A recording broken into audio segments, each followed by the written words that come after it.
My name is Clara Lara, and I'm going to be covering the legacy, murder, media, politics, and prisons.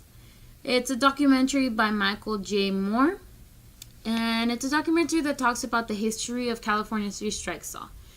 It starts off by talking about the two main contributors or main supporters of this law, I guess you could say, Michael Reynolds and Mark Claus, both of whom were fathers of daughters who were murdered by repeat offenders whom they believe should not have been out to do what they did. It all started with Mike Reynolds when his daughter, Kimber Reynolds, 18 years old, was murdered, shot to the head. And he came up with the three strikes law, which pretty much meant that if you had one prior offense and you received the second one as a felony, you got twice or three times as much time in prison than would be the original sentence. And likewise for the third conviction, it means that the minimum sentence would be 25 years to life in prison.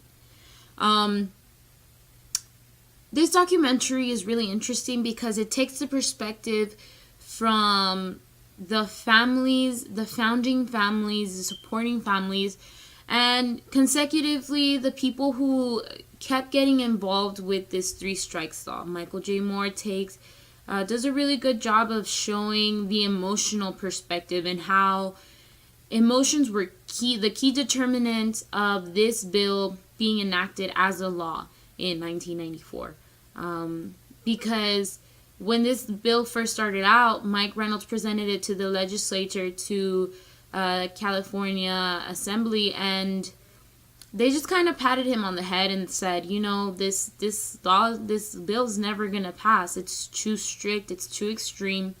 It's gonna be way too costly. No, and they sent him on his way home. But Mike Reynolds was a very persistent man, and he decided that he wanted to get enough signatures to just pass this law all the way into the November ballot because primary elections were coming up.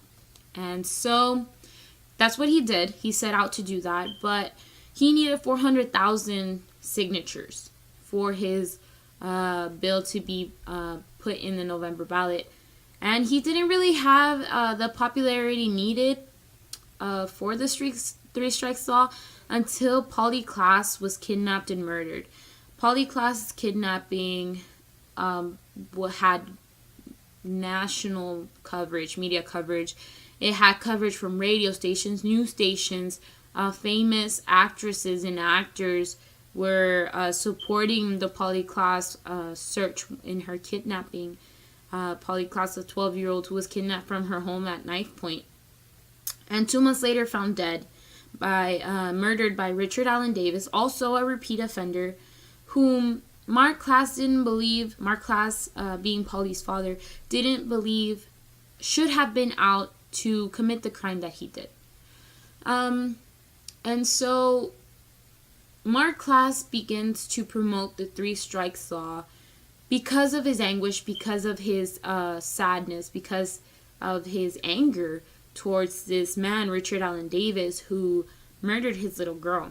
And it shows how, in an article by Suzanne Crastet called Emotions in Criminal Justice, she talks about how emotions are key factors in the criminal justice system when it comes to especially legislature and the judicial branch of criminal justice. How it is through emotions that we make laws or decide to say what it can or cannot be socially acceptable.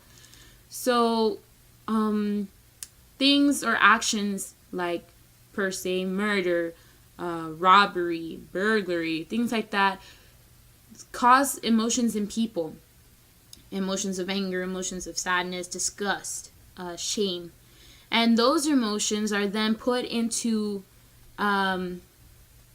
are dictators or are dictative of what is morally and ethically correct in society. And so it eventually turns out that we make laws out of these emotions that we feel. And it is perfectly normal and it's a perfectly human thing to do. However, she does argue that maybe sometimes emotions can get the better of us and we don't seem to think rationally. And that seems to be what happened here in the California Three Strikes Law initiative. When it was presented in 1994, people were upset because of Polly Klaas's murder and they wanted something done about it. And moreover, Michael Moore also does a really good job of showing how, although the crime index in California wasn't really increasing, and we can see that in this figure right here, figure 1,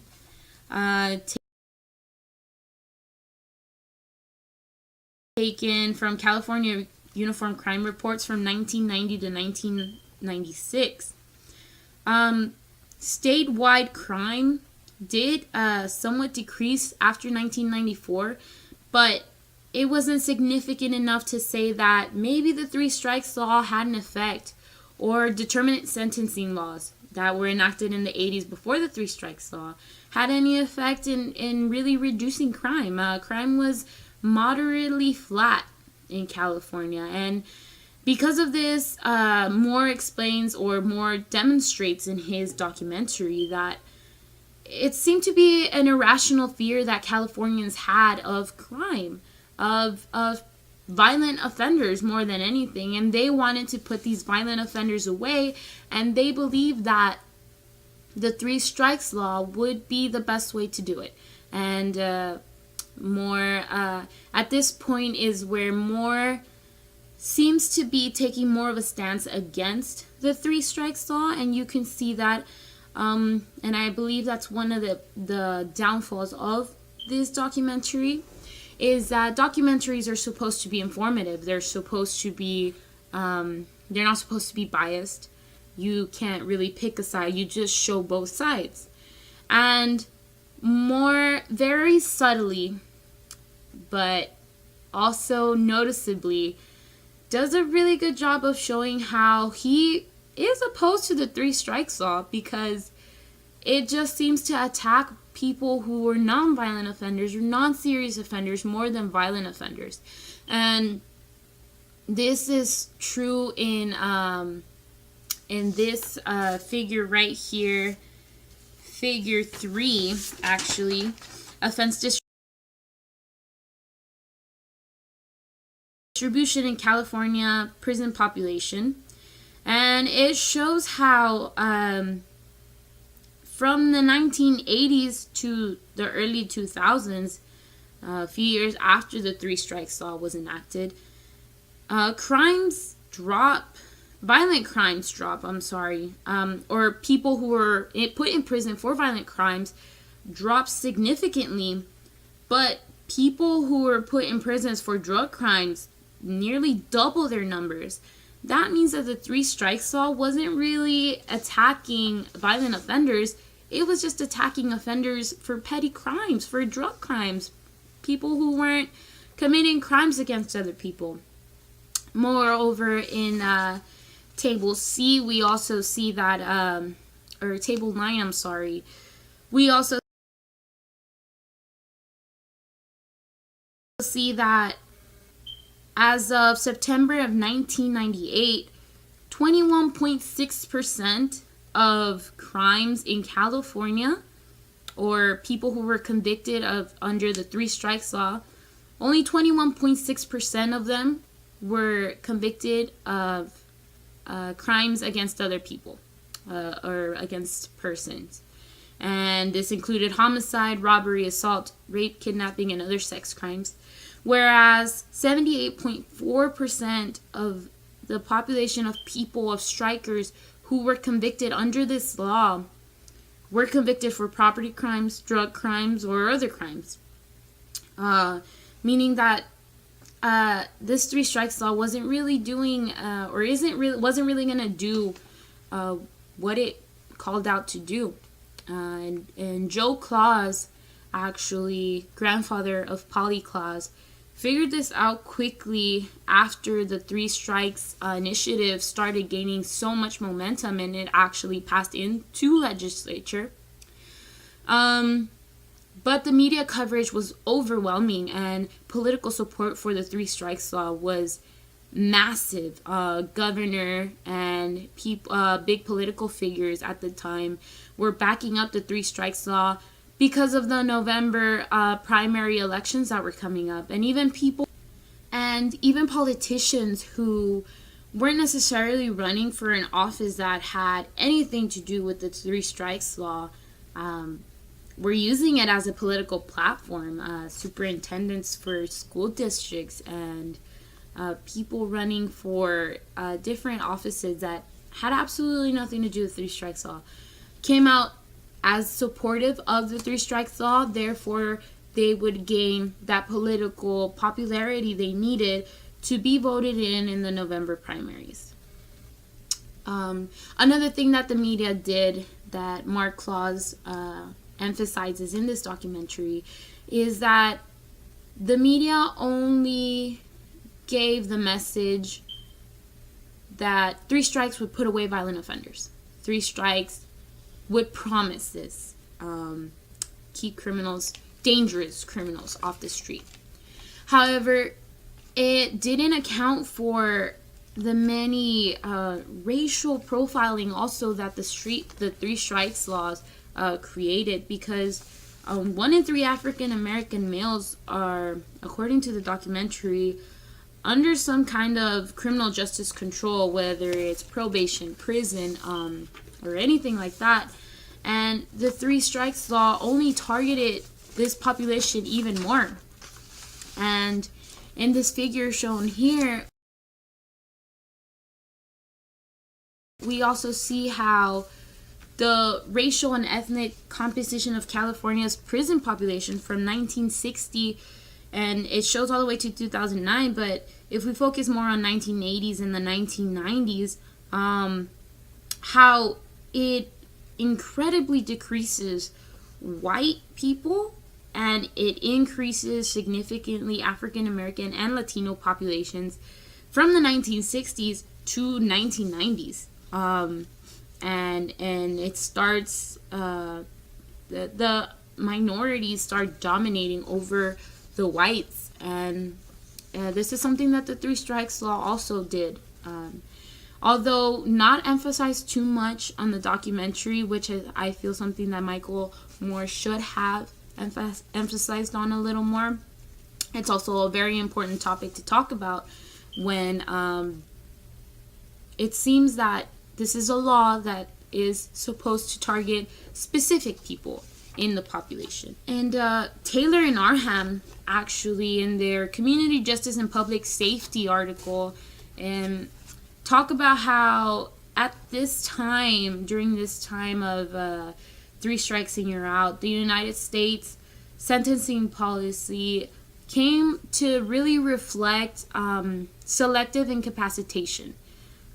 This meant that they were making policies based on ideas to promise public safety by incarcerating offenders, very dangerous offenders, for lengthy terms. However, they also state that analysts that study that time of Three Strikes and You're Out have come to agree that the growth of the U.S. population, prison population, came more because of the changes in policy rather than the changes in the criminal activity. And we go back to this figure right here, where it shows that prison population was increasing significantly, but yet this figure right here shows that prison population was around studying modestly the same, around the same thing. Eventually in 1994, Three Strikes and You're Out movement ended up gaining enough momentum and support to be passed with an 80% support rate for the law. Although Mark Claus, he ended up opposing ultimately the law, but it still went through, and it finishes off with a really interesting perspective and a really interesting point of view from Justice Cordell, California Justice. She says, "A fair system of justice, one that works, is one that has to take into consideration the individual who's before the court for sentencing, as well as the victim, as well as the overall protection of the public. A system which fails to do that is a failing system." And I believe that by finishing off with this, more emphasizes his opposition towards the Three Strikes law. And he ends the film with 3 major facts. One, or the first, being that violent crime in California decreased 15% 3 years after the Three Strikes law. So, as opposed as he was to this law, he still put a positive note of that this law ended up having, mainly because it is a documentary and he is supposed to remain objective and he is supposed to remain unbiased. However, the other 2 points clearly show that kind of support his opposition towards the Three Strikes law.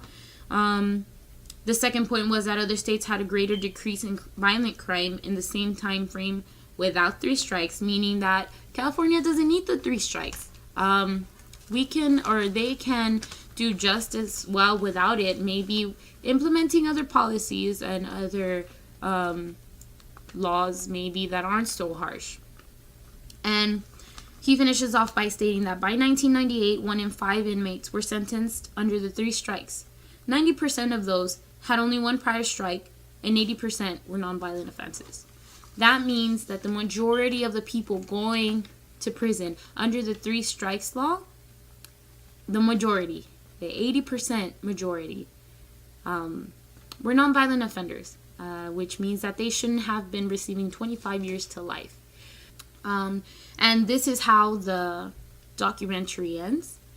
However, this is not the end of the 3 strikes history.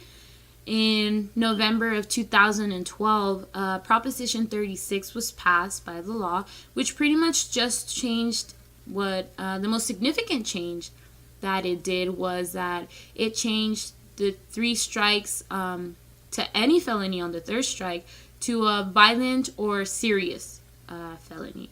Therefore, a person with 2 prior strikes could not be charged 25 to life, or could not be sentenced, 25 to life because of a petty crime, petty theft, drug offense, residential burglary, or anything like that. And so it kind of bettered, and in I would assume Michael Moore's opinion, did the job that it was meant to do, that Mark Claus and Joe Claus eventually sought to look after. And although there's still a lot to fix and there's still a lot to do, I think it would have been a great inclusion to the documentary if maybe Michael Moore would have included perspectives from the offenders themselves. What did they think about this 3 strikes law while it was being passed? People who were being convicted for petty crimes like theft of video games and toys, or juveniles who were being convicted for things that maybe they were gonna not do in the future, but being convicted for 25 years to life. I think it would have been a great inclusion of Michael Moore to do this. However, there is a documentary that was released in 2016 called The Return on PBS also that does take this perspective. So if you're interested in watching it, I would say I would recommend to watch that one. And yeah, that concludes my presentation here, and that was my presentation on California's three strikes law.